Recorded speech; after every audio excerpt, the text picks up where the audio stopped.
महीने की सबसे खूबसूरत इबादतों में से एक है तरावी की नमाज।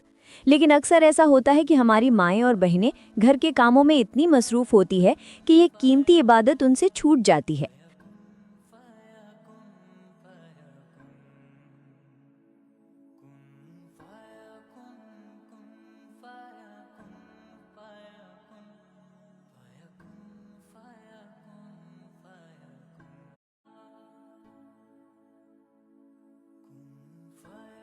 अस्सलामुअलैकुम मेरी प्यारी बहनों, रमज़ान का मुबारक महीना आ चुका है, रहमतों और बरकतों का महीना। रमज़ान का मुबारक महीना आ चुका है, रहमतों और बरकतों का महीना।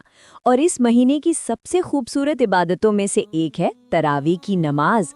लेकिन अक्सर ऐसा होता है कि हमारी माएँ और बहनें घर के कामों में इतनी मसरूफ़ होती है कि ये कीमती इबादत उनसे छूट जाती है।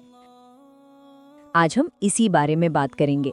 नबी करीम सल्लल्लाहु अलैहि वसल्लम को तरावी की नमाज बेहद पसंद थी और सहाबी और सहाबियात सब इसका एहतमाम करते थे। और इसका अजर कितना बड़ा है। हदीस में आता है कि जिसने रमज़ान में ईमान और सवाब की नीयत से रोज़े रखे और रात में क़याम किया यानी तरावे पढ़ी, अल्लाह उसके पिछले तमाम गुनाह माफ़ फरमा देता है। सोचिए कितना बड़ा इनाम है। अक्सर ये समझा जाता है कि तरावी शायद मर्दों के लिए ज़्यादा ज़रूरी है, लेकिन ऐसा बिल्कुल नहीं है। जिस तरह तरावी मर्दों के लिए सुन्नत मुअक्किदा है, उसी तरह औरतों के लिए भी सुन्नत मुअक्किदा है। सहाबियात कभी तरावी नहीं छोड़ती थी। वो घरों में या मस्जिद में ख़ास इंतज़ाम के तहत ये नमाज अदा करती थी। जब आप 20 रकात तरावे पढ़ती हैं तो आप 40 सजदे करती हैं, 40 बार अल्लाह के सामने अपनी पेशानी रखती हैं। कुरान में अल्लाह फरमाता है, वस्जुद वक्त करीब, यानी सजदा करो और अपने रब के करीब हो जाओ। हर सजदा आपको अल्लाह के करीब करता है। दिन भर की थकन के बाद जब आप अल्लाह के हुजूर खड़ी होती हैं तो यही तो रमज़ान की असल रूह है, सब्र और इबादत। यहाँ मैं अपने भाइयों से भी एक दरख्वास्त करना चाहूँगी। खुदारा रमज़ान में अपनी ख़वातीन पर इफ्तारी की तैयारी का बहुत ज़्यादा बोझ ना डालें।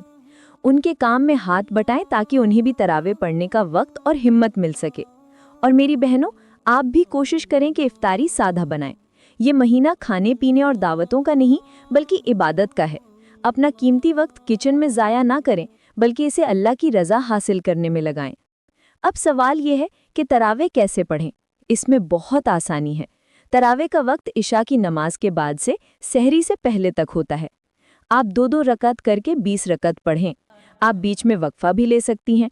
अगर बच्चे तंग कर रहे हैं तो आप 4 रकात पढ़कर उन्हें देख लें, फिर आकर बाकी रकातें पूरी कर लें।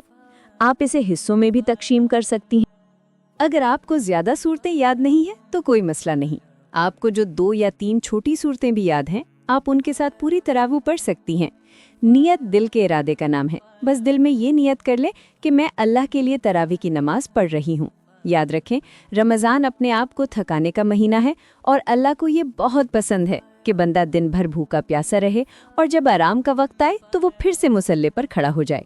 इफ्तार के वक्त नबी करीम सल्लल्लाहु अलैहि वसल्लम ये दुआ पढ़ते थे, ज़हबज़ ज़माउ वब्तल्लतिल उरूक़ु वसबतल अज्रु इंशा अल्लाहु, यानी प्यास खत्म हो गई, रगें तर हो गईं और अजर साबित हो गया इंशाअल्लाह।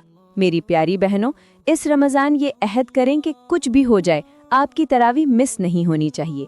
ये अल्लाह से क़ुर्बत का, अपने गुनाहों की माफ़ी का और बेशुमार अजर कमाने का बेहतरीन मौका है।